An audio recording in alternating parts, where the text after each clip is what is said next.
ہم اپنی ماں کی عبادت نہیں کرتے، ہم قرآن کی عبادت نہیں کرتے۔ قرآن اللہ کا بھیجا ہوا کلام۔ کیسے کسی شہری کو کسی خدا، دیوی، دیوتا کی عبادت کرنے پر یا سجدہ کرنے پر مجبور کیا جا سکتا ہے؟ اگر وندے ماترم میڈم قومیت کا معیار ہے تو پھر سوال یہ ہے کہ حسرت موہانی کی قومیت کیا تھی جس نے انقلاب زندہ باد کا نعرہ دیا؟ اگر یوسف مہر علی نے quit India Simon go back کا نعرہ دیا تو اس کی قومیت کیا تھی؟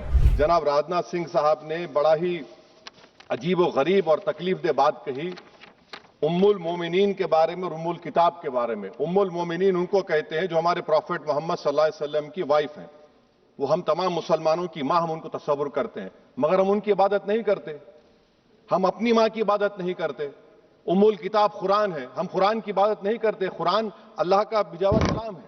ہمارے ملک کا آئین کا اس لفظ سے آغاز ہوتا ہے وی دا پیپل، اس کا آغاز بھارت ماتا کے نام سے نہیں ہوتا ہے۔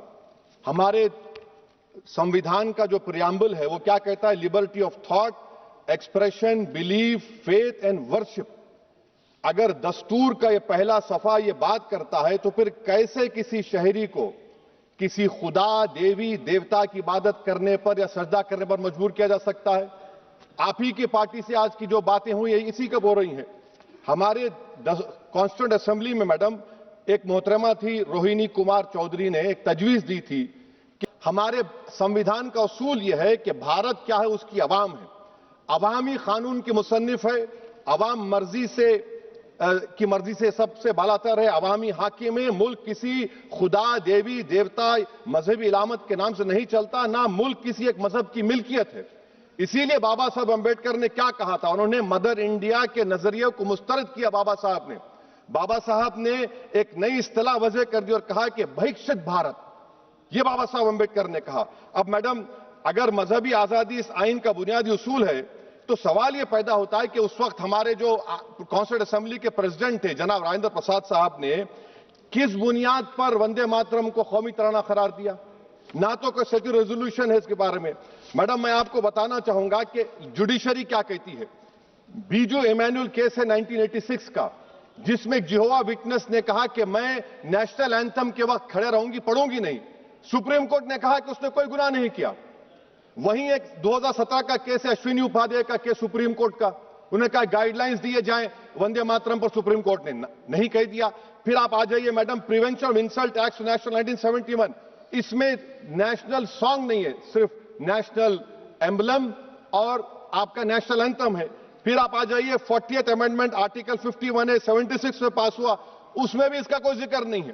مگر اگر جو تقاریر آج ہم نے یہاں پر سنی اور باہر جو سنتے ہیں، اگر بھارت کو دیوی کہنے اور اس کے آگے سجدہ کرنے تو دراصل قوم پرستی کو، وطن سے محبت کو مذہب میں تبدیل کر رہے، اور پھر یہاں پر بول رہے کہ اگر بھارت میں رہنا ہے تو وندے ماترم گانا پڑے گا۔ بھائی یہ تو سمویدھان کے خلاف ہے، سپریم کورٹ کے ججمنٹ کے خلاف ہے۔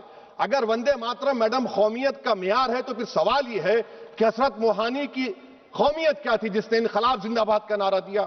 اگر یوسف مہر علی نے quit India Simon go back کا نعرہ دیا تو اس کی قومیت کیا تھی؟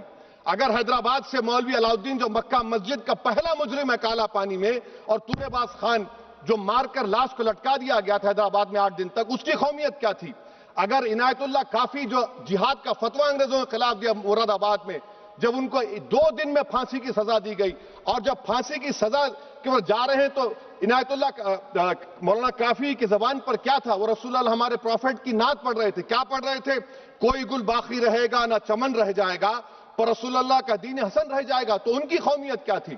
مالٹا کی جیل میں محمود الحسن، حسین احمد مدنی 6 مہینے مالٹا کی جیل کی گراؤنڈ میں پڑے رہے، ان کی قومیت کیا تھی؟ علامہ فضل خیر آبادی کا وہ سیل کالا پانی کا پکار کر ان سے پوچھ رہا ہے جو وہیں پر مر گئے، خبر وہاں پر ہے، بتاؤ میری قومیت کیا تھی؟ میڈم میں ایک مسلمان ہوں، میں اسلام کو ماننے والا باوقار انسان ہوں، اور میرے مذہب کی بنیادی تعلیم توحید ہے، لا الہ الا اللہ، نہیں ہے کوئی خدا سوا اللہ کے۔ اور قرآن میں اللہ کیا ورہ ایاک نعبد ایاک نستعین، تم میری عبادت کرو مجھے مانو۔ مجھے کہاں سے مل رہا؟ آرٹیکل 25 سے مل رہا ہے۔ مجھے کہاں سے مل رہا ہے؟ Liberty of thought, expression, belief, faith and worship سے مل رہا ہے۔ تو اس کو جوڑنا یہ بہت ہی خطرناک ہوگا۔ اور ہمارے پروفٹ محمد صلی اللہ علیہ وسلم جب مدینے کو گئے تو انہوں نے اس وطن کے لیے دعا کی، کہا کہ اللہ مدینے کی محبت ہمارے دلوں میں اور اضافہ کر دے، مکے سے زیادہ کر دے۔ تو یہ اسلام مسلمان ہونا ہمارے ایمان میں ملک کی محبت بیچ میں نہیں آتی، اور ملک سے محبت ہے اور رہے گی ہمیشہ، کیونکہ یہ عظیم قربانیاں یہاں پر شامل ہیں جنہوں نے جنگ آزادی میں حصہ نہیں لیا۔ آج اگر وہ وطن کی محبت کا درس دیں گے تو بڑا غلط ہوگا۔ میڈم میں آپ کے سامنے ایک چیز پڑھوں گا۔ 1937 رابندر ناتھ ٹیگور نے لیٹر لکھا سبھاش چندر بوس کو، میں صرف کسی نے نہیں پڑھا، یہ کیا کہا ٹیگور صاحب نے؟ But parliament is a place of union for all religious groups and there the song کی not be appropriate. When Bengali Muslims show sign of stubborn fanaticism, we regard it intolerable. When we too copy them and make unreasonable demands, it will be self-defeating. یہ میں اس کو لے کروں گا madam, آپ دیکھ لیجئے۔ پھر دوسری طرف میڈم آپ آ جائیے، میں یہاں پر بیٹھ کر، ہاں جتنے تقاریر یہاں پر ہوئے سب جن گن من پہ تنقید کیے، تو میڈم مجھے یہ کہنا پڑے گا کہ جن گن من پر آپ لوگ اتنی تکلیف کیوں اٹھا رہے ہیں؟ آخر اتنی تکلیف کیوں ہے؟ تو میں جب جا کر دیکھا تو مجھے 28 دسمبر کا آرگنائزر میگزین کا آرٹیکل ملا، جس میں آرگنائزر لکھتا ہے کہ what is the moral sanction behind government choice of Jana Gana Mana except that it can be made an item of entertainment at the sumptuous parties thrown by government officials. آپ بتائیے اس کا بولیں گے آپ؟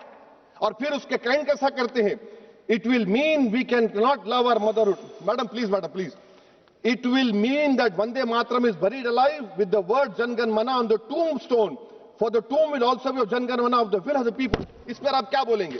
میڈم میں آپ کو یہ بتانا چاہ رہا ہوں کہ وطن کی محبت ہمارے لیے بہت اہم ہے، مگر یہ بتائیے ہم کو کہ ابھی میڈم یہاں پر آنند مٹھ کے بارے میں بہت کچھ کہا گیا، میں صرف 2 مثالیں آپ کو دیتا ہوں۔ آنند مٹھ کے پیج نمبر 70 اور 80 کو پڑھ لیجئے۔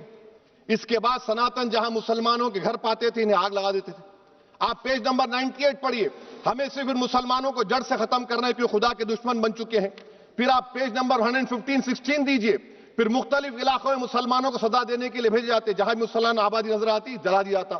پھر آپ دیکھ لیجئے میڈم صفحے نمبر 120 پیج 120، بنکم لکھتے ہیں کہ صنعتیوں کو معلوم نہیں تھا کہ انگریز ہندوستان کو نجات دلانے والے ہیں۔ یہ آپ کیوں کر رہے ہیں؟ اگر وندے ماترم کا متن قوم اور مذہب کو ایک بنا دیتا ہے، اگر ہم اسے ٹیسٹ بناتے ہیں وفاداری کا، تو پھر مان لیجئے کہ یہ گاندھی، امبیڈکر، ٹیگور، بوس اور لاکھوں آزادی کے سپاہیوں کی سوچ کو چھوڑ کر گوڈسے کی سوچ کی ہندو قومی پرستانہ، میں ختم کر رہا ہوں، ہندو قوم پرستانہ کو اختیار کریں گے۔